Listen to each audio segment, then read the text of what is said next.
Perfect. Un peu. Et bonjour tout le monde. Finalement, notre plateforme fonctionne. Donc, pour notre deuxième présentation, ici avec Franck, on va parler du Splinternet. Salut Franck. Merci à toi, Pat. Bonjour à toutes et à tous. Yes. Donc, je te laisse aller. On est tout correct finalement. Merci. Ok, je sais pas, j'avais un retour, donc j'espère que tout le monde m'entend et que tout roule, puisque je peux pas réouvrir le YouTube de l'autre côté, mais ça a l'air. Je vais aller dans la Générale Presse si au cas où vous me dites que c'est ok. Pat, est-ce que c'est bon pour toi? Tu peux me dire que dans la Générale Presse, tu m'entends? Est-ce que tout le monde est ok? Parce que là, pour le coup, on se sent un peu seul de l'autre Ouais, tout côté. est bon. Tout est beau? Parfait, super. Donc bonjour à toutes et à tous, encore une fois, Toayak encore avec nous cette année pour le 2021. En l'occurrence, je peux annoncer, mais Pat va le mettre. Nous allons mettre évidemment le lien de l'ouverture de Registered pour évidemment pour le CTFD, pour le CTF de ce soir. Donc le scoreboard autant beginner que classique va être ouvert, pardon. Donc, n'hésitez pas, et Pat va évidemment mettre ça dans le général. Donc, vous aurez le temps de vous setuper tranquillement avec les équipes. N'oubliez pas aussi, juste un petit point, que si vous faites une équipe de 4 ou de 1 à 4, s'il y en a un qui ouvre déjà une inscription et une équipe et les autres peuvent se mettre dedans, ne recréez pas d'autres équipes si vous voulez pas éventuellement qu'on les réefface derrière. Je fais un petit peu là mon système de CTF, mais je veux évidemment rendre service à mon équipe pour pas qu'ils passent évidemment trop de temps à effacer tout ça. En tout cas, je vous remercie et merci aussi d'assister à ma présentation d'aujourd'hui. Je me présente, mon nom est Franck Désert. Les gens me connaissent sous Discord en étant Phoenix Corp. Ça fait maintenant 10 ans que je suis arrivé au Québec et que je suis au Hackfest au Canada. Je fais partie du comité, je suis tech lead de l'équipe de CTF depuis maintenant 3-4 ans, après d'ailleurs notre grand big boss à tout, Martin. Derrière, il y a le HAYAC, évidemment, vous êtes là aujourd'hui, Québec Sec, la French Connection, comme vous l'avez dit. Et moi, j'ai évidemment des sujets de prédilection. Ça fait 35 ans d'expérience, je suis surtout un développeur malware et un développeur de base. La Red, la Purple et la Blue me fascinent depuis longtemps. Ça s'appelait pas comme ça dans mon jeune temps. Et puis évidemment, par défaut, j'ai évidemment plein de sandbox ou d'outils de jeu et désormais c'est aussi le cloud public en tant que tel au sens large. Plus précisément, je suis un bébé Microsoft, tout le monde le sait. Je sais aussi bien faire avec Windows qu'avec Linux. Ça va faire griser quelqu'un, ça va être au moins cool pour avoir des questions tout à l'heure. Et puis je suis évidemment le jour, il faut bien gagner sa croûte. Je suis à CGI depuis aussi une bonne dizaine d'années en tant que architecte de sécurité. Donc, ma partie aujourd'hui, pour aller vite, parce qu'en plus j'ai appris que mon cher et tendre Pat allait évidemment me couper peut-être un tout petit peu, donc je vais aller évidemment très vite. On va évidemment vous parler aujourd'hui de Splinternet. Je ne sais pas si effectivement certains et certaines d'entre vous ont déjà essayé de comprendre ou d'aller chercher un petit peu ce que c'était. Mais ce que je voulais évidemment surtout refaire avec cette présentation que j'ai déjà évidemment fait une fois au travers de VIP de clients et compagnie, c'était de montrer un stade où il faut absolument, et ça c'est important je trouve dans notre métier, prendre un peu de recul et d'overview, ce qu'on a toujours un peu de mal. On veut toujours évidemment, la plupart du temps, la sécurité est très transverse. Les gens ont évidemment du mal à comprendre que la sécurité est difficile, est un métier où on doit comprendre autant les TI que les devs et ainsi de suite. Et le fait est, c'est que la plupart du temps, on se focalise évidemment soit à des données, soit au leak, soit à ce qui évidemment est buzzword parce que ça fait super cool d'avoir un RCE ou de gérer évidemment des points. Mais là, au niveau des pen tests par exemple, mais le point qu'on me demande à chaque fois, c'est effectivement, et à nous tous d'ailleurs, comme à tous mes collègues, c'est d'être on va dire la grosse question, c'est est-ce que le cloud ou est-ce que Internet est sécuritaire? Ça me fait bondir avec le temps. C'est peut-être aussi l'âge et l'expérience qui fait, et c'est une des raisons pour laquelle j'ai précisé qu'il fallait évidemment peut-être rehausser le débat et peut-être aussi faire une explication d'histoire. Donc, sans plus tarder, je comme toujours, tout le monde qui me connaît, je veux raconter évidemment une histoire à ce niveau-là et c'est important parce que évidemment, c'est de savoir où on veut aller. Ce qu'il faut comprendre, c'est que ce qu'on est tous en train de jouer et avec qui on est en train de jouer, hein, au travers évidemment de tout ce qu'on fait aujourd'hui depuis, puis pour certains peut-être évidemment depuis une vingtaine, une trentaine d'années, donc ça remonte à peine 1990 ou 2000 pour certains. Le fait est, c'est qu'il était une fois qu'ARPANET a été créé en 1978. Ça, évidemment, ce que je voudrais évidemment vous dire au sens large, et là, le pourquoi du Splinternet, c'est que la notion de se poser la question si c'est sécuritaire, c'est qu'il ne faut pas se regarder évidemment juste son nombril ou le bout ou le devant de sa maison, comme on le dit, ou comme on dit le devant de son seuil, c'est de dire est-ce qu'éventuellement il y a au-dessus, sur quoi on vit aujourd'hui? On vit évidemment dans des États, on vit dans des pays, on vit dans des régions et on vit avec des règles. Vous avez tous des règles. Hein. Si personne évidemment va aller braquer une banque, c'est qu'il sait que par défaut il veut pas non plus évidemment passer le reste de sa vie en prison. De la même manière, si on braque pas une banque à aujourd'hui, c'est qu'on sait que c'est très difficile à moins de 10 minutes, hein, donc on fait d'autres affaires. Et c'est la même chose dans la vraie vie comme dans la vie numérique à aujourd'hui. Si on sait sur quel terrain de chasse on est et comment ça se fonctionne, il n'y a pas de magie. Et le fait est, c'est qu'après les questions se posent différemment et on rehausse un peu le débat. Donc là, le débat, c'est que, voilà, au commencement, les États-Unis, il n'y a pas d'autre mot. Eh oui, c'est les États-Unis créent ARPANET en 68. Et puis, effectivement, il est répandu au-delà des 30, on va dire des 24 années suivantes, au travers un peu de la planète, mais c'est à partir, évidemment, que le premier site web mis en service date de 1991. Hein, je rappelle que même en plus, la marque au passage du World Wide Web date de 93. Donc 93, 2003, 2013, on n'est pas en 2023, donc ça fait pas non plus un siècle, hein, on est bien d'accord, mais ça fait pas non plus 5 ans. C'est évidemment là mon point. Et aujourd'hui, la crainte qui voit évidemment ce net, c'est de se dire, quand on dit est-ce que c'est sécuritaire, est-ce qu'on pense que c'est évidemment dédié qu'à une seule et même entité?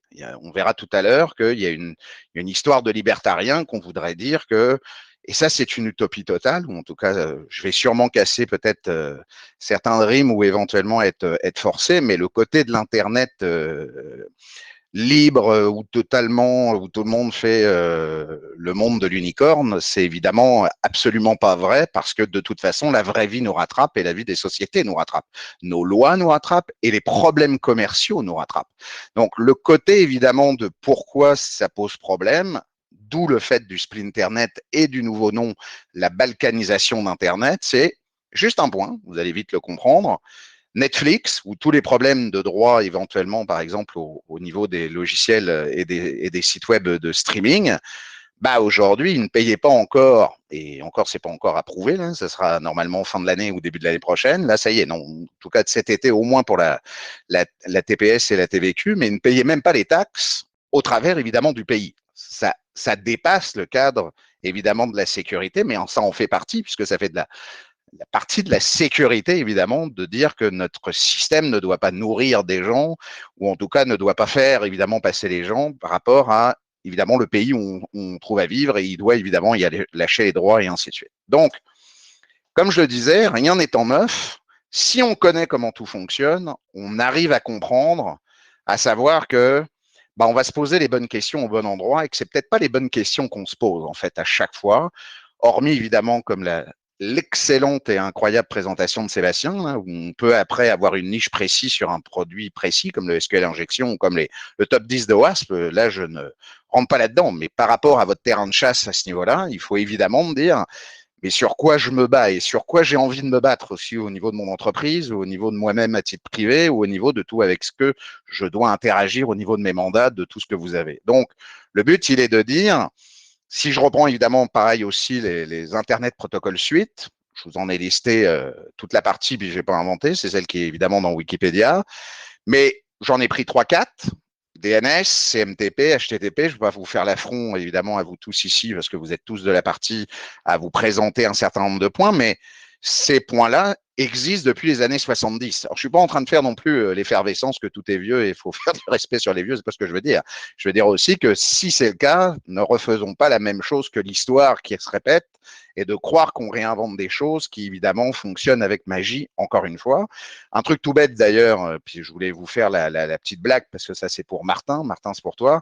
La petite blague c'est qu'Elisabeth Fellner, qui était la première dame qui gérait en fait le côté comme l'ICANN, mais en fait le DNS, la notion évidemment de l'internic et on va dire du dictionnaire de l'ARPANET. Bah, cette petite dame, elle tenait justement à Stanford un fichier qu'elle tenait à jour de l'ARPANET pour mettre évidemment ses IP et ses DNS dedans. Et comment elle l'appelait? Host.txt. Ça vous dit quelque chose dans Windows 10, dans config, driver, etc. Vous avez aussi tous évidemment un fichier host. Vous voyez la peau des trucs assez vieux et durs et reste encore en 2021. C'est ça qui est évidemment très drôle. Le système de domaine évidemment de l'internet date de 85. Le système du SMTP 81. D'ailleurs, le dernier en date à avoir précisé un certain nombre de choses, c'est Jopostel, comme comme Windsurf, qu'il faut évidemment connaître. Là, je vous invite à aller voir d'ailleurs les pionniers d'Internet pour regarder ce qu'il en est. Mais le protocole lui-même du CMTP, comme le protocole lui-même du DNS, qu'il a fallu réinventer un petit peu, mais qui se réinvente que depuis quoi? 2, 3, 5 ans, il a fallu que Cloudflare change un petit peu la donne de ces 6 dernières années pour faire un reverse proxy au monde planétaire, pour essayer de se dire ah ouais, ce serait peut-être bien quand même de le faire éventuellement évoluer un petit peu. Le SMTP pareil, avec le SMTP haute, là, où tous les problèmes évidemment au travers des accès sécuritaires qu'on peut avoir, mais il a été mis en update que depuis 2015 et il existe depuis les années 81. Donc c'est des protocoles qui sont très difficiles à manœuvrer ou à updater parce qu'évidemment, tellement que c'est profondément ancré dans les affaires, on pense même qu'à la limite, ça n'existe plus. Ils sont abstraits, comme on dit dans un langage. Là, on avait une conversation avec les langages, ils deviennent abstraits.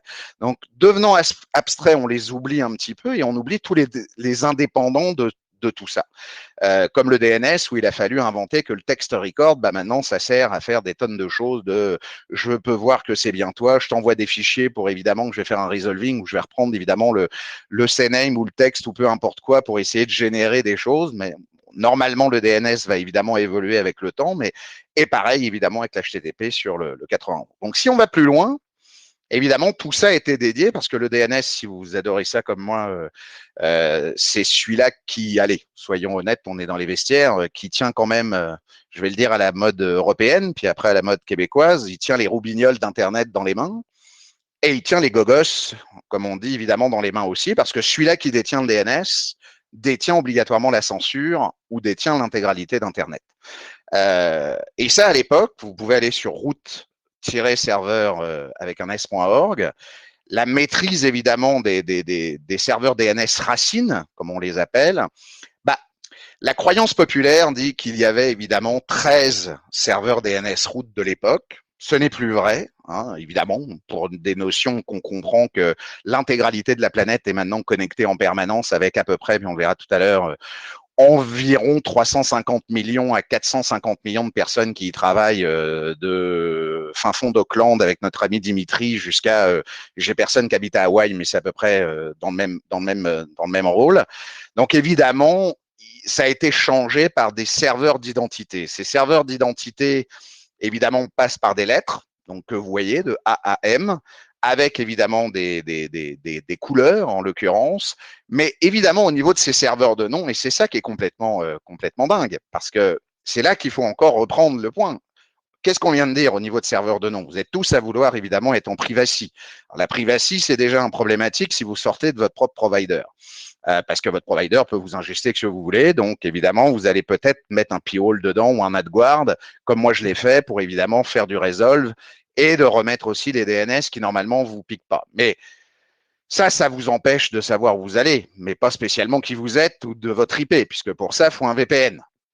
Mais pareil, le VPN, on le verra tout à l'heure, si vous faites partie des pays du Five Eyes, Nine Eyes ou 14 Eyes, donc les 5, les 6, 9 et 14, bah, votre VPN, il sert à rien au niveau étatique, puisque de toute façon, ils ont pour ordre de loguer l'intégralité des logs.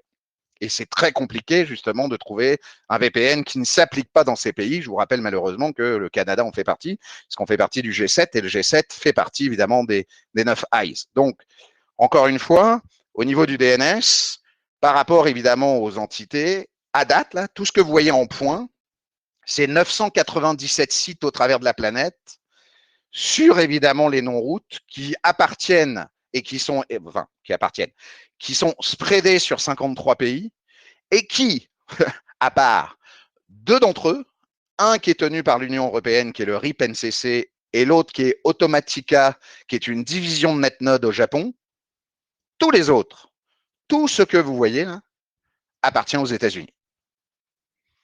Donc, on peut encore se poser la question, est-ce que je suis en train de dire, est-ce que l'Internet ou mon cloud ou je ne sais quoi est sécuritaire ou je ne veux pas qu'il appartienne à quelqu'un? Elle est là, la vraie question, en fait. Et là, aujourd'hui, on a beau après se rouler par terre, crier, être fâché, pas être d'accord, les faits sont là. Donc, ça ne change pas grand-chose à ce qu'on fait de l'autre côté. Je vous expliquerai pourquoi après coup. Alors évidemment, il n'y a pas de magie non plus. Hein. Tout ça fonctionne où, encore une fois, la truc populaire pense que ça marche avec l'effet magique. Encore une fois, les satellites, je rappelle, représentent que moins de 0,4. C'est les chiffres en 2018. J'ai été enfin revérifié 2020 parce qu'ils ne les avaient pas mis. Et on est passé à 1%. On va normalement passer à 12% l'année prochaine d'un bond à cause de la fin en bas que je vous ai dit, là, Starlink, parce que j'ai voulu vous la faire au complet. Donc là, vous voyez Starlink, vous voyez tous ceux qui font les constellations au travers d'Iridium, ce qui avait été fait avec d'ailleurs Bill Gates. Hein, Iridium, c'est son système de satellites, de ses 212 satellites perso, enfin qui n'est plus à lui maintenant, mais enfin bref, c'était à lui, Telstat, Viasat et compagnie. Puis là, Starlink, il faut savoir que Elon Musk ne va pas que sur Mars et roule pas qu'avec des voitures électriques. Hein. Il fait du Neuralink, il fait du Starlink, il fait beaucoup de choses, le monsieur, à aujourd'hui. Puis là, grâce à ça, il va à peu près mettre 12 000 satellites en constellation qui va couvrir l'équivalent de 550 km planning là, en temps réel. Je vous invite d'ailleurs à aller voir et à taper ça sur Google. Vous allez trouver tout ce qu'il faut là-dessus. Il n'est pas encore en ligne puisqu'il doit être en ligne en 2022. Il devrait même être en ligne pour une grosse partie en 2023 parce qu'il devra gérer l'hyperloop que, évidemment, Elon Musk est en train de mettre en place. Et ça fera un bond de 1% à 12%. Mais attendez, qu'est-ce que je viens de dire là? Ah oui, Starlink, rappelez-moi Elon Musk, c'est une boîte. Ah bah oui, c'est encore une entreprise américaine. OK, donc on continue évidemment la présentation.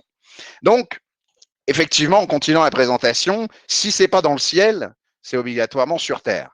Donc, si c'est évidemment sur Terre, bah, comment ça fonctionne? Bah, ça fonctionne. C'est comme les câbles réseau que tu mets dans tes switches et autres que tu branches évidemment dans ton bureau et dans ta maison ou dans tes data centers. Bah, on a branché la planète. C'est pas plus compliqué que ça. C'est-à-dire qu'on a fait des câbles sous-marins. Puis là, les câbles sous-marins, en 2019, on comptait 378 câbles sous-marins à travers le monde. Hein. Vous savez que si on fait un man on the middle là-dedans, c'est génial parce qu'il y a évidemment la Russie qui a essayé de piquer. Il y a eu beaucoup d'histoires, hein. Il y a beaucoup d'anecdotes sur les câbles sous-marins pour évidemment avoir les codes SWIFT ou évidemment piquer beaucoup d'argent et la possibilité quand on sait que c'est un câble où il y a des banques qui transitent, mais qui représente 1,2 million de kilomètres d'équipement, soit 32 fois le tour de la Terre. Donc, la Terre fait quand même 45 000, hein, donc 32 fois, ça fait quand même du monde. Puis vous voyez comment ça se règle. Puis ça, c'est submarinecablemap.com, hein, elle est mise à jour en permanence. Puis là-dessus, ce qui est très drôle, c'est que les gars, donc GAF-M, parce qu'il y a évidemment pas, comment je veux dire, c'est pas GAFAM, il en manque un, hein, il manque Apple, pardon. Donc Google, Amazon, Facebook, Microsoft, à eux 4, ils en ont 37 de ces câbles sur les 378. Perso, hein, à eux, complet, au travers de la planète. Et ce que vous voyez, c'est que le seul territoire américain est connecté, donc avec incluant ces 37, à 91 câbles. Et en 2018, la NSA estimait que 80% des données qui transitent à travers le monde passent obligatoirement par, ah oui, les États-Unis encore une fois. Bon, bah ça commence pas bien, hein, évidemment, notre histoire, parce que c'est évidemment ceux qui inventent les choses qui ont le droit évidemment de le gérer. On est bien d'accord? Parce que sinon, je vois pas évidemment l'intérêt. Euh, et effectivement, ils se battent très fort pour le faire. Ils ont même eu une politique depuis Bill Clinton pour faire que la Silicon Valley cartonne au travers le monde. Vous savez comment on dit, l'adage. Je sais que si éventuellement il y a quelques Européens dans l'assistance, ça va peut-être pas faire plaisir, mais comme on dit, hein, les Américains inventent, les Chinois copient et l'Europe réglemente. Bah là, on a vraiment laissé évidemment tout le monde réglementer et copier parce que par défaut, quand ça passe quelque part, évidemment, on veut le maintenir. C'est comme si vous aviez créé, vous, quelque chose et que derrière, on te dit, bah non, mets-le en point public. C'est un peu comme les licences free et les licences open. Hein, attention, hein, c'est pas parce que c'est open que c'est free et inversement. Donc, évidemment, il faut faire attention à ça. Donc, encore une fois, bataille, datacentermap.com, qui, en l'occurrence, fait que, à aujourd'hui, on n'en comptait pas moins de 1912 de data centers aux États-Unis sur les 4500, parce que c'est une bataille de données, hein, sur les 4500 que la planète en a. Et les data centers, on sait à quel point, évidemment, c'est énorme, gros, lourd et compliqué, évidemment, à avoir. Parce que quand on me dit, ah oui, mais je veux que ma data reste au Canada ou que la data reste dans le point, ouais, mais elle vient de faire de toute façon 80%, elle vient de transiter là où tu crois pas qu'elle transite. Puis si tu fais partie de ton VPN, de toute façon, elle transite aussi que si on veut les logs, tu fais partie des pays qu'on a le droit de voir les logs. Donc, ton VPN, tu te le carouches, je pense. Parce que si tu as fait quelque chose de mal, de toute façon, on saura et on verra. La preuve, quelqu'un a posté, je crois que c'est Pat, l'arrêt de les gars qui viennent de se faire bloquer, vous l'avez ça sur Discord, ils utilisaient les dark web, les bots, les VPN. Et ils font partie, ils n'ont pas été très malins de ne pas passer par évidemment les pays qu'il ne fallait pas. Ça, on en reparlera tout à l'heure. Donc, en comparaison, la France en compte que 161 et la Grande-Bretagne est à la deuxième place avec 281 sur 4500 centres de données parce que le nerf de la guerre, d'ailleurs, Sébastien vient de nous le dire, SQL injection, c'est tout ce qu'on veut, c'est des bases de données. C'est de la data. Et là, si les centres de data sont évidemment là, incluant Azure, incluant AWS, incluant tout le cloud public, Google inclus, évidemment, par défaut, bah, c'est 1912 qui se trouve évidemment, encore une fois, aux États-Unis. Donc, vous commencez à comprendre le principe de là où je veux en venir. Bah, si là je veux en venir, c'est qu'il faut revenir à l'ICANN. Et il faut revenir aussi encore aux parties où je vous demande une overview politique, une overview géopolitique, réaugmenter le problème comme étant de dire, mais moi, quand je suis né en tant que citoyen, je nais sur quoi? Vous prenez un flingue demain pour éventuellement… Ah ben non, c'est interdit par la loi. Ah, vous faites éventuellement un certain nombre… Non, c'est régi par des vraies vies de l'autre côté. Vous croyez que le monde numérique ou l'État est assez long, hein, je suis d'accord. Et puis, on sait très bien, au vu de ce que dit évidemment la communauté ou de ce que mon super boss fait évidemment comme annonce à chaque fois, oui, oui, oui, on sait que les gouvernements sont pas bons. Ils sont pas bons. Ça, je suis d'accord que les gouvernements sont pas bons. Mais c'est pas le problème qu'ils soient pas bons. C'est qu'ils ont de toute façon la loi derrière eux. C'est nous, le gouvernement. Enfin, en tout cas, ceux qui votent et au travers des politiques qu'on met en élus. Et c'est eux qui, par rapport à la législation, vont faire du lobbying. Vous avez tous vu, évidemment, Frank Underwood dans House of Cards. Hein. Je ne vais pas vous faire la fameuse bague qui tape sur le tableau. Mais quand ça doit marcher, ça doit marcher. Peu importe qui est derrière. Après, on peut revenir à l'infiniment petit qui est nos propres métiers et compagnie, mais en haut, c'est quand même eux. Et ça, les Américains l'ont compris. Créé en 98 pour évidemment déposer les noms de domaine en .com, .net, .org, puisqu'à l'époque, et puis là, j'étais en plein dedans moi aussi, le fait est, c'est qu'effectivement, en 98, l'ICANN avait la seule hégémonie pour déposer les .com, et c'est que dans les années 2010, c'est rigolo ça, le fait est, c'est que les années 2010 fait que depuis 98, on a laissé pendant 12 ans, à cause de la pression mondiale, les États-Unis s'accordent à dire, OK, d'abord, on met le World Conference en disant, bon, les gars, il faudrait peut-être éventuellement arrêter. Puis là, bah, évidemment, depuis 2010, ça fait 10 ans, la Chine, la Russie, les pays évidemment autoritaires, les pays où la censure arrive, parce qu'attention, notre métier, c'est bien beau de faire un RCE quelque part ou évidemment de faire un pentest sur une entreprise privée, mais n'oubliez pas l'intégralité de la planète ou sur à peu près on va dire le G20 Et sur 7,5 milliards qu'on est, il y en a quand même 4 milliards 5 à peu près à 5 milliards qui souffrent ou qui aujourd'hui ont des histoires, que ce soit en Chine, en Inde, en Pakistan, et je prends toute cette zone évidemment au travers des pays autoritaires. Il n'y a que la partie Internet qui permet évidemment, ou en tout cas les nouvelles connexions. Depuis que l'homme est l'homme, la meilleure des inventions qu'il a faites, c'était la parole, c'est ce qui nous permet d'être civilisés. La deuxième plus grande invention qu'il a l'air de faire, c'est l'interconnexion où avec un tweet, j'arrive à connecter peut-être 10 millions de personnes, où avant il me fallait évidemment du postal, dans les à peu près 550 après Jésus-Christ. Donc, par défaut, c'est quand même la meilleure des inventions voulues, mais ça, les pays vont évidemment, vous croyez que les pays vont rester sans nom en disant non, non, allez-y les gars, éclatez-vous, on va vous laisser worldwide, c'est ça, le World Wide Web, vous inquiétez pas, on va rien mettre. Il y a une question d'argent, il y a une question de taxes, il y a une question évidemment de loi, et il y a une question évidemment de répression et de censure. Et là, les Américains avaient fait aussi, parce que la Russie a fait bloc évidemment afin de réclamer des droits égaux pour réguler l'Internet. En 2013, avec les révélations de Snowden, évidemment, quoi qu'on en dise, ça a mis un éclatement total sur les 7 dernières années. Et puis, le World Wide Web Consortium était obligé de dire effectivement, on ne peut plus lisser l'ICANN directement dans les mains d'un seul pays, pour le coup, ou d'un pays qui n'est pas spécialement neutre. Donc, pourquoi ? Parce qu'une décision de cet ordre a été prise à la demande des États-Unis par rapport à un rapport du Sénat pour le fameux TLD EQ. Donc, le TLD, c'est tous les noms qui sont après les points. Assigné à l'Irak, il a été coupé pendant la guerre. Bing, sans aucune mesure. Mais rappelez-moi, l'US, c'est une démocratie. Ah oui, exact. OK, bon, là, l'EQ coupé. Et puis, évidemment, en 2005, alors que le nombre de domaines explose, l'ICANN a renoncé aussi à créer les domaines XXX dédiés aux sites porno pour le monde entier. Pourquoi ?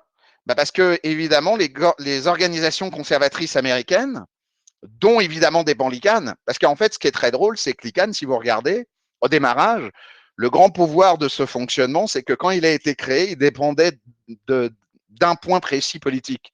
Il dépendait de la partie politique du ministère du Commerce. Le ministère du Commerce. Ah, mais attendez, c'est pas super éthique, ça, le ministère du Commerce. L'ICANN, les noms de domaine, donc si on a des lobbying, donc on pourrait acheter éventuellement des points.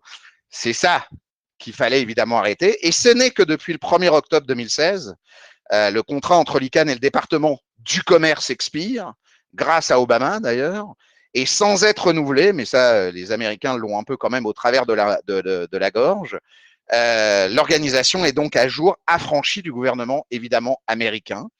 Alors, évidemment, ce qui est très drôle aussi, c'est qu'à l'époque, un diplomate français laissait transparaître, parce que quand ils ont voulu le paramétrage du point .fr, ça c'était très drôle parce qu'il y a eu 4 pays comme ça, dont la France, il a fallu l'accord du gouvernement américain pour pouvoir le déposer.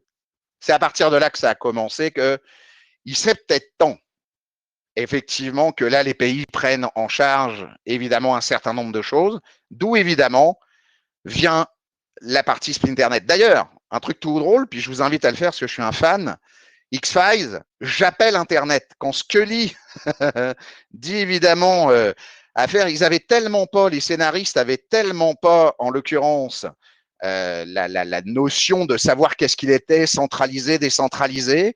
En 1995-96, saison 3, épisode 6, allez-y, allez sur YouTube, Netflix ou ce que vous voulez, vers la 36e minute, a fait, je leur envoie toutes ces correspondances, bon, je vais appeler Internet. Je vais appeler Internet. Waouh!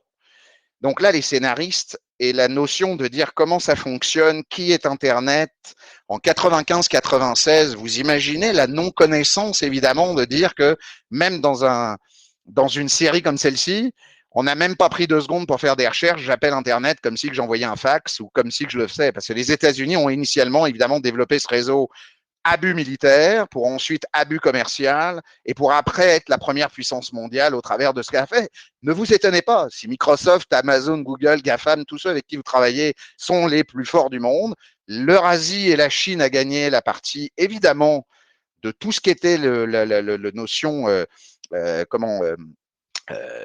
électronique et évidemment silicium. La partie des États-Unis, c'est tout ce qu'on consomme. Je veux dire, par défaut au niveau d'Internet, on en est là à aujourd'hui. Donc, est-ce que le terme de sécuritaire est vraiment bien le terme? Je suis pas si certain. Je suis pas si certain. Donc, évidemment, le concept Splinternet arrive, vous comprenez là où je veux en venir avec toute cette explication.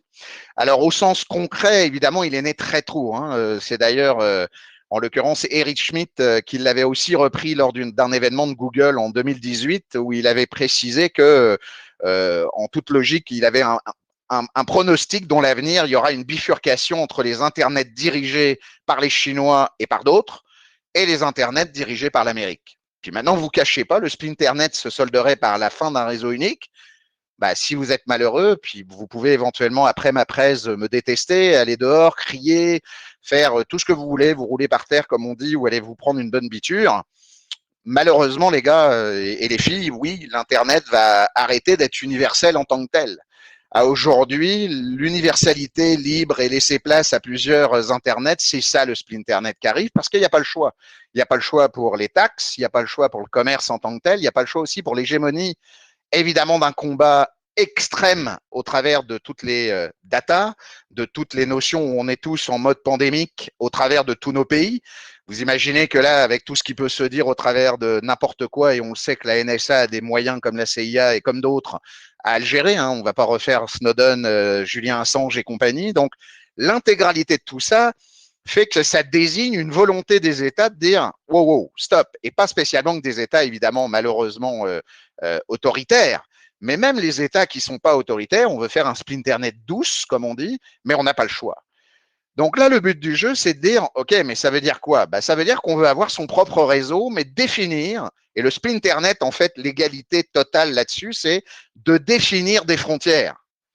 Pourquoi? On a des frontières physiques, on a des passeports physiques, on a une frontière qu'on n'arrive pas. D'ailleurs, quand on est en mode pandémique, on ne peut plus y passer et au travers de ça, on va même avoir un passeport vaccinal. Vous vous rappelez aussi le problème du vaccin, hein, je ne vous refais pas de dessin. Alors, je vois tous vos conversations au fur et à mesure, hein, le fait qu'on n'ait pas d'usine ou qu'on ne puisse pas fabriquer, qu'on dépend des autres, qu'on passe pour des vaccins ou qu'on passe éventuellement pour de l'Internet, ça revient au même. Donc là, le fait est, c'est que ça commence évidemment à faire que bah, le G7, parce que je vous rappelle qu'on n'est plus G8, hein, le Canada comme d'autres ont viré la Russie, ils ont bien eu raison d'ailleurs, mais le fait est, c'est que derrière le G7, le G15, le G20, le G30, si on prend à large, commencent à voir tout ça aussi dans leur propre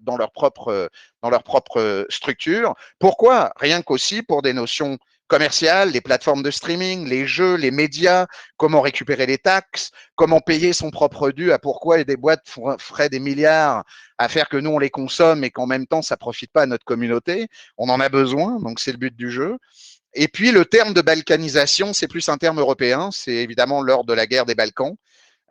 Puis je vous invite à aller au Wikipédia sur Splinternet, mais la guerre des Balkans était un processus que lorsque il y a une fragmentation, une division d'une région ou d'un État, bah, ces régions se divisent et se découpent et le refait.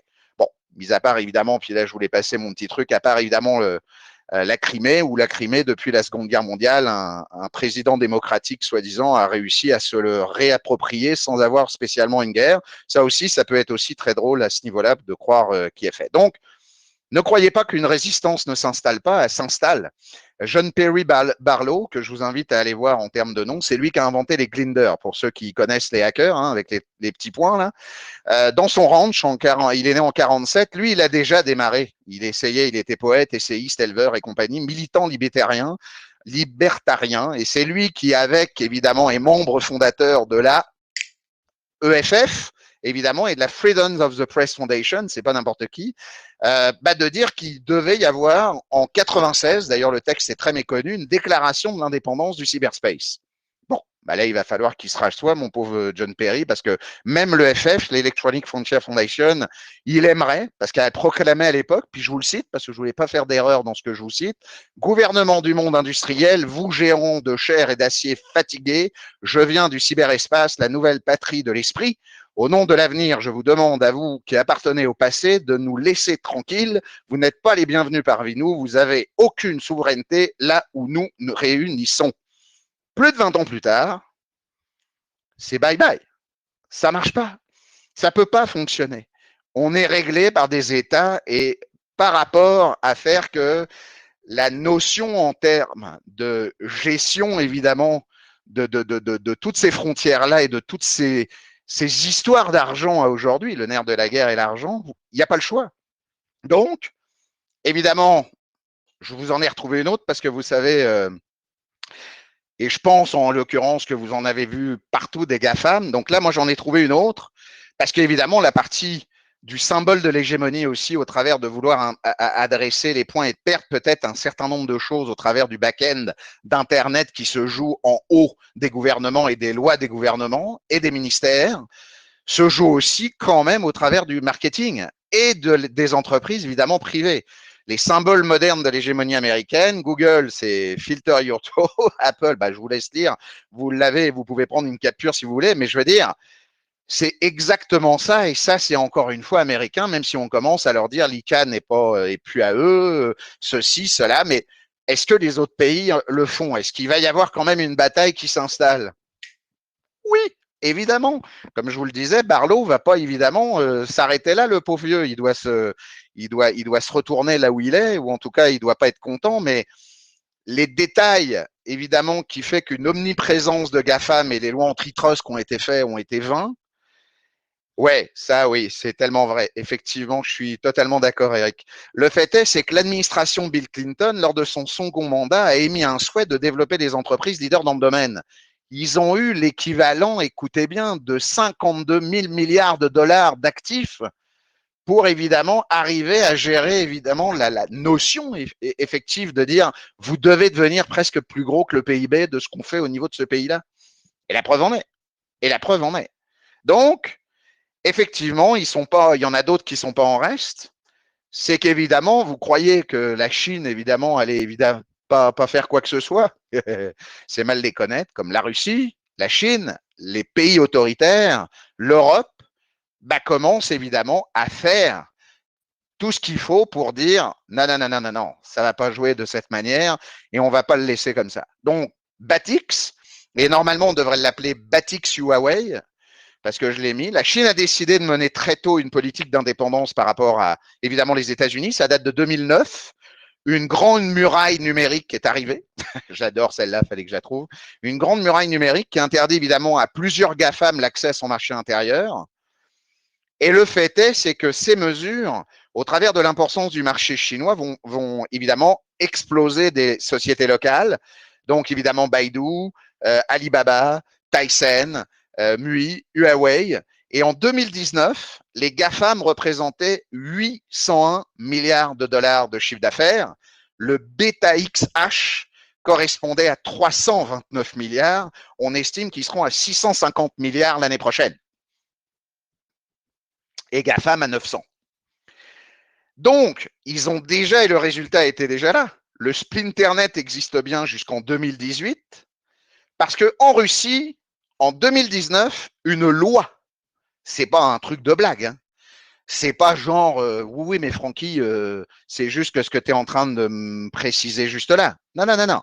Il y a une loi qui interdit l'usage d'un VPN si vous n'êtes pas ressortissant russe. Et quand vous êtes ressortissant russe, il faut l'avoir déclaré au niveau de la mairie où vous êtes.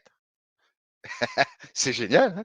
Ça, je trouve ça fabuleux parce que ça sous-entend que derrière, quand vous allez en Russie, si vous voulez utiliser un VPN, vous pouvez pas.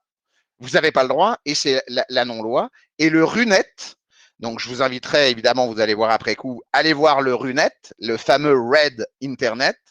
Et maintenant, la Russie, depuis 2019, elle s'est coupée d'Internet et de l'Internet global par rapport évidemment à tout ça. Donc évidemment, le Splinternet, il est là. Ça y est, ça commence à se faire. D'ailleurs, jusqu'en 2018, sans VPN, un occidental perdait vite ses repères, évidemment, dans l'Internet chinois. Et désormais même, quand vous interdisez ou vous décidez, évidemment, de mener, on va dire, entre guillemets, une entreprise en Chine, vous n'avez pas le droit d'utiliser, évidemment, l'Internet extérieur ou occidental et vous devez demander au bureau chinois les droits d'accès à via CIANET, la 21 CNET. Même Microsoft, quand il a déposé ses data centers, il les a déposés direct et il a dit allez-y, gérez-les, puisque de toute façon, vous n'avez plus le droit de les gérer. Wow, ok. Bon. Donc évidemment, vous allez me dire, ok, mais c'est quoi la bataille? La bataille, c'est GAFA versus BetaX. Ça y est, hein, c'est comme Command and Conquer, je l'adore celle-là. C'est un peu comme les CSC, les Command and Conquer avec le node et les mince, c'était quoi? Le node et les screens? Non, c'était le node et le GDI. Voilà, bah il y avait le GDI, le node, ça dépend qui. Mais les lois évidemment sur le renseignement national chinois en 2017 ont contraint les entreprises locales à fournir des informations sur demande du gouvernement. Donc ça veut dire que si vous faites des choses aussi et que vous avez des secrets, même des patentes, si vous pensez les avoir créés évidemment en Chine, vous n'avez pas le droit de les déposer. Donc, de toute façon, il faudra demander et faire les demandes au travers de la confiance. Pareil, au-delà évidemment de la censure et de la rivalité commerciale, bah, la question de la 5G, on est bien d'accord, hein, ça fait partie aussi où le Canada, malheureusement, on a laissé la partie, la partie de gestion à la petite dame là qu'on a retenue à Vancouver. Bah, ça n'a pas fait plaisir évidemment au patron du Huawei. Donc ça, on s'est pas mis bien, mais Huawei s'est très rapidement imposé et obligatoirement, bah, la 5G au complet a été évidemment monopolisé par Huawei et par les Chinois. Donc maintenant, de ne pas être en 5G, quand vous allez passer en 5G au Canada, bah, vous passez encore une fois, comme la différence des 80% de la NSA, bah, c'est les 80% du côté Chine. Et évidemment, autant que les US et ailleurs, que les entreprises n'est pas capables de rivaliser avec Huawei. Ça, c'est au grand mal, évidemment, des Américains. Et Donald Trump avait envisagé, d'ailleurs, les batailles. Les batailles ont été faites parce que c'est la raison qui sous-entendait la pression américaine.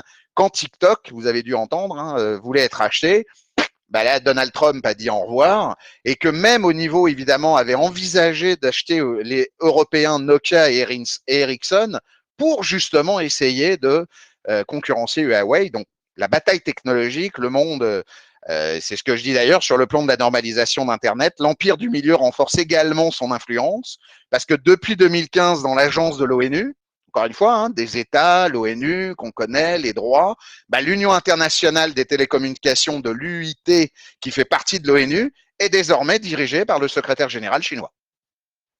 Donc la bataille du Splinternet est évidemment vraiment là. Donc, cela nous dépasse au complet. On peut après tout faire, tout dire et compagnie, mais les pays autoritaires veulent évidemment façonner leur Internet et leurs lois d'influence. Évidemment, ce monopole US, comme on l'a précisé, ça les intéresse pas parce qu'ils veulent s'émanciper. Donc, l'Euronet a été géré. Donc là, la loi de la Russie est en 2019, le fameux Red Web. Les initiatives américaines ne sont pas en reste non plus pour évidemment et celles spectaculaires, surtout concernant les deux géants chinois, Huawei et ByteDance, qui étaient TikTok. Et puis, effectivement, l'interdiction de ces entreprises aux États-Unis n'est rien d'autre qu'une manifestation du Splinternet à la Western. Hein. On a un Western Splinternet qui est fait pour évidemment gérer les points. Ça, malheureusement, tous les pays autoritaires. Hein. Il faut savoir que tout ce qui se passe au Myanmar, le Myanmar, juste un petit point rapidement pour le Myanmar, c'est que le Myanmar a aujourd'hui, quand ils connaissent qu'Internet, ils ne le connaissent qu'Internet qu'au travers de Facebook à 70%. Vous imaginez? C'est complètement fou furieux. C'est pour ça qu'il y a évidemment une volonté de censure dans ces pays totalitaires. Alors évidemment, encore une fois, cela nous dépasse parce que, comme je le précise, la rivalité fait rage, mais l'US, la Chine, la Russie, mais il y a aussi évidemment, et ce qui a été publié évidemment en 2003 par Reporters sans frontières, les 15 ennemis d'Internet. Et dans les 15 ennemis d'Internet, avec le Collateral Freedom, ça je veux évidemment important, n'oubliez pas le Secret Freedom Drop Secure. Allez voir le Freedom Collateral Drop Secure, qui est un genre Tor 10 fois mieux fait avec, on va dire, de l'encryption, mais fait pour les journalistes, pour qu'un Julian Assange ou évidemment un Snowden puisse évidemment partager un peu des infos, bah, censure évidemment et est remise en échec sur les 18 pays ennemis à Internet, la Birmanie, Cuba, l'Iran, la Syrie, évidemment, ça va de soi. Chaque pays censurant, pourquoi? Parce qu'ils ont évidemment les DNS dans la main, hein, vous vous rappelez tout à l'heure de ce que j'ai précisé. Et puis évidemment, bah, c'est une guerre froide, hein, si vous pensez qu'elle n'est pas là, elle est là, elle est faite, c'est une guerre froide technologique, c'est le Far West évidemment qui débute depuis, on va dire, un gros 5 ans maintenant sur un certain nombre de points, depuis que d'ailleurs Poutine a décidé de pouvoir se faire réélire jusqu'en 2030 et de gérer évidemment les points à ce niveau-là. Donc, la souveraineté numérique est le mot absolu du Splinternet. C'est évidemment ce qui rime avec démocratique, je suis pas certain, mais en tout cas c'est comme ça. Donc évidemment particulièrement c'est pertinent pour les pays réputés autoritaires, mais évidemment détenir les fournisseurs d'accès, les serveurs de nom de domaine, voire pire concernant évidemment les pays déjà cités. Jusqu'à présent, jusqu'au président russe de préciser que l'internet est une invention de la CIA, citée en 2020, vous pouvez la trouver. D'ailleurs, j'ai mis les liens sur place, donc ça, c'est complètement délire.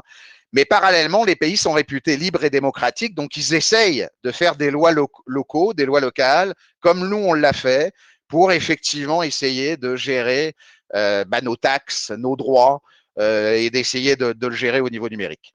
Alors évidemment, comme je vous le disais, regardez, si vous croyez que la Chine a perdu, puis là je vous mets la souris, hein, à l'image de son rival US, la Chine a su aussi associer son secteur numérique dans son ensemble de ses ambitions géopolitiques. Donc évidemment, la nouvelle route de la soie numérique, la stratégie évidemment d'extension commerciale, Europe traversant l'Asie, un volet numérique, mais le ZLTE et l'Huawei, tout le monde, et ils se sont mis dans Birmanie, au Bangladesh, au Cambodge, ils ont toute la Russie, ils ont toute l'Asie, ils ont géré tout là où personne évidemment veut aller, et que là, jusqu'à date, une stratégie qui va jusqu'à l'Afrique au complet et des infrastructures de 25 États. Donc à aujourd'hui, je vais vous dire, la Chine est déjà en train de révolutionner toute sa partie à elle et est en train de manipuler, évidemment, encore une fois, comme les US à ce niveau-là. Donc, si vous croyez évidemment que les pays des tuk-tuk étaient en reste, ça c'est mal les connaître non plus. En Inde, Internet se développe à une vitesse de la lumière.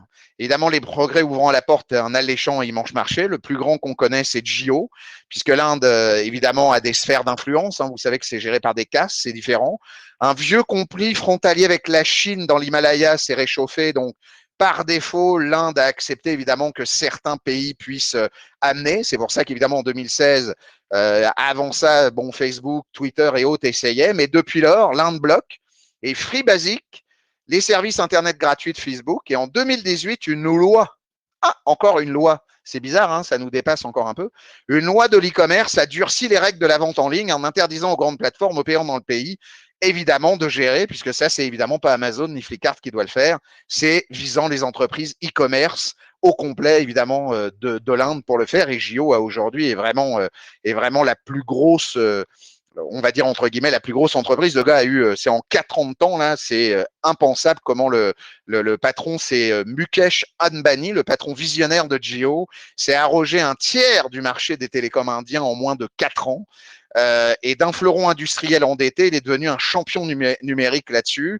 Il a joué un coup de poker évidemment, et évidemment il dispose des mains en carte pour contrer. D'ailleurs, ce qui est très drôle, c'est que comme Facebook, Google et les autres pouvaient pas rentrer dans le pays, ce qu'ils ont fait, c'est qu'ils ont fait du capital risque, à évidemment intégrer évidemment les choix de gérer le capital risque directement dans Jio à ce niveau-là pour avoir au moins une mainmise évidemment dans Jio. Et en 2019, pour finir, une loi est passée aussi pour interdire les crypto-monnaies comme la Libra évidemment de Facebook. Encore une fois, le pays se split et se splinternet total évidemment avec ce qui se fait. Alors évidemment, chute, l'Europe se réveille, comme je l'ai dit tout à l'heure, l'Europe a toujours un peu de mal, c'est lui qui réglemente, sauf qu'ils ont fait évidemment les choses comme il le fallait au travers de la GDPR, c'est peut-être la seule chose qui a été pondue depuis 6 ans, mais qui quand même par défaut arrive à maintenir une certaine hégémonie maintenant et un certain réel fait, mais en 2013 avec les révélations de l'espionnage massif, évidemment ça a cartonné total. D'ailleurs, c'est très drôle, en aucune réponse concrète de l'Europe, la seule chose qu'elle a réussi à faire, c'est de brancher un câble. Vous vous rappelez les sous-marines câbles, hein, il n'y avait jamais de magie. Au lieu que ça part et que ça arrive de la Bretagne vers, évidemment, le New York, comme là, les deux, nos fameux 2 tours qui sont tombés, hein, il y avait beaucoup de câbles sous-marins qui arrivaient en dessous de ces 2 tours. Là, en réponse à ça, ils ont décidé de refaire un câble sous-marin pour aller directement se brancher sur le Brésil. Bon, bref, ça c'est, voilà, on essaye de faire comme on peut, là, en Europe, ils essayent de faire. Mais en fait, la limite de l'EU essaye de se représenter un 3e voie crédible avec les États-Unis pour essayer de faire valoriser ces champions, surtout les champions européens, mais ils n'en ont pas des masses parce qu'on n'a pas l'argent. Parce que les États européens sont quand même avec des États sociaux assez lourds à gérer, et en même temps, on n'a pas une politique vraiment futuriste là-dessus. Et à cause de ça, la loi antitrust, à cause évidemment de, il y a quand même juste la patronne de la Margaret Vestager, qui évidemment est élue au niveau Union européenne, par défaut de 2019 est devenue vice-présidente de la Commission, et c'est elle qui a engagé évidemment tout ça pour arriver à trouver un contre-mesure aussi aux États chinois, russes et évidemment américains, c'est de lancer le Gaia X. Et Gaia X va devenir évidemment la loi Splinternet ou la loi souveraineté, on va dire, entre guillemets, de l'Europe au sens large, mais avec éventuellement, comme il dit, le projet cloud européen en train de voir le jour avec des intérêts de souveraineté dépendamment évidemment des extra-continentales, mais là encore, vous aurez évidemment des points à faire. Alors, vous allez me dire, et rapide, parce que je vois que Pat démarre très vite pour la prochaine, je voudrais faire, les moteurs de recherche, bah, c'est ce que je vous disais tout à l'heure, les VPN et tout le point. Si vous faites partie des 5 eyes, des 9 eyes ou des 14 eyes, de toute façon, ces pays-là ont pris des accords comme quoi, de toute façon, ils se véhiculaient les logs ensemble. Si vous faites partie de ces pays-là, puis je vous invite évidemment à aller rapidement vous renseigner sur, il y a des beaux, comment je veux dire, des belles explications sur tout ce qui est Five Eyes et compagnie. Et là, au travers de la NSA, échelon, la partie échelon desk, comme on faisait à une époque pour mettre le mot bombe pendant une journée à plus en finir, ça se fait toujours. Mais pour recommander évidemment des services privés, si vous le faites dans des pays qui font partie des 5, 9 ou 14, ça sert à rien non plus, encore une fois, pour la partie sécuritaire. Et ce qui est très drôle, c'est que DuckDuckGo vient de vouloir se faire, normalement il sera fait racheter par Apple. Quant, qui est français, qu'on dit qu'il est génial, ils ont perdu 9 millions de dollars en 2018, c'est noté sur Wikipédia. Pourquoi? Parce qu'ils ont mis des serveurs Huawei. Merde, c'est des serveurs chinois. Ah bah oui, c'est ça que je venais de dire. Et Startpage, ah oui, mais Startpage, pas de bol, c'est aussi évidemment américain. Bref, on continue. Et puis évidemment, l'autre débat, c'est de dire dans quel but tout ça? Bah, le but, c'est de dire le cyberespace est devenu un lieu géopolitique et gouvernemental pour le monde entier. Et avec la pandémie, ça a en plus émis un coup de boost comme à la Fast and Furious, où là, on a, bam, boosté le 70% du petit truc azote, là, et ça a fait donc automatiquement la roue tourne, le Splinternet va tourner, les lois nationales vont modifier les expériences de chacun. J'ai pas dit que demain on va avoir un passeport numérique, hein, je vous rassure quand même, mais bon, au niveau des contradictions et de leadership au travers de qui pilote l'Internet, maintenant l'ICANN et les noms de domaine sont pilotés avec évidemment des tonnes de gens de différents pays du G20 et se trouvent en Suisse. En toute logique, on estime que désormais, normalement, la fameux ministère du Commerce et compagnie américaine ne devrait évidemment pas avoir accès à ces points-là. Mais sur le plan technique, les États considèrent hautement stratégique de se doter d'entreprises nationales numériques et de gérer aussi que, bah, comme évidemment j'ai dit l'usine à vaccins et compagnie tout à l'heure, c'est de se dire, c'est stratège pour ça au travers évidemment de tout le reste. Donc, le but du jeu, c'est de dire, OK, mais moi, ce que je vous ai dit tout à l'heure, moi alors, le cloud public dans tout cela est-il sécuritaire? D'après vous, avec tout ce que je viens de vous expliquer à date, et quand quelqu'un va vous poser ça dans la question lundi matin, en disant, dis donc, tu es en train de me casser les bonbons à vouloir éventuellement que tes data soient là, mais à aujourd'hui, de toute façon, tout le reste est géré par l'État. Tout le reste est géré de tout ce que vous avez pu voir à aujourd'hui. Puis je vous annonce que là, petite animation, c'est ce que vaut la planète en termes de connexion, comme je vous l'ai dit tout à l'heure. Vous allez pouvoir leur dire, évidemment, et c'est ça que je veux absolument faire passer comme message, mais t'inquiète pas, là c'est Amazon en fond, parce que j'ai pris AWS et Azure, ils ont tous les systèmes du monde possible, conformité, certification de la mort qui tue.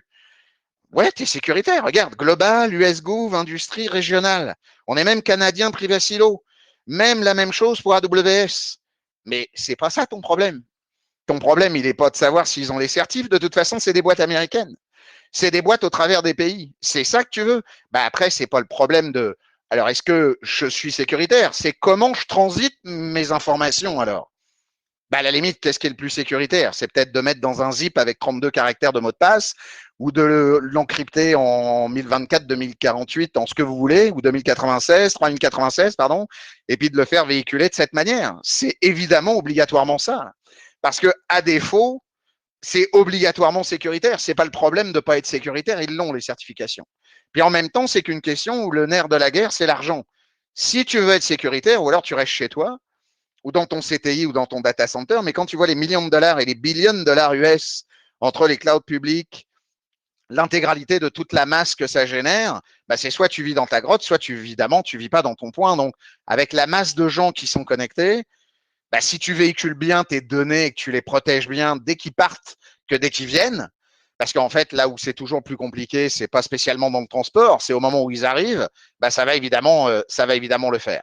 Pour finir, et ça c'est important, c'est les fondamentaux, quelque peu évidemment rigolo, le front-end, le back-end, ou alors votre identity est safe, celle-là je l'adore, avec évidemment la meuf derrière, ou évidemment MyUIWay Pro, MyData et le gouvernement chinois comme ça va de soi. Donc toujours faire attention à ce que vous faites. C'est purement les hommes qui sont intelligents derrière et de comment vous véhiculez vos infos et comment vous structurez vos infos. C'est comme si vous me disiez demain, ah non, j'ai une Porsche, mais j'irai jamais dans une autoroute. Ah ben non, c'est pas sécuritaire. Tout le monde va trop vite. Je vais vite marcher ou rouler très vite que dans des petites routes. Ah oui, mais dans des petites routes, il n'y a que des feux. Donc, tu vas pas pouvoir dépasser la deuxième. Non, c'est de gérer qu'est-ce qu'on est dans le contexte, qu'est-ce qu'on fait dans le contexte, comment on le fonctionne dans le contexte, et que ça peut pas le faire, parce que ça enlève tout débat. Ça enlève tout, ah bah oui, c'est l'État derrière, c'est les DNS, c'est tout ce qu'on vient de voir. Puis, évidemment, le bon sens.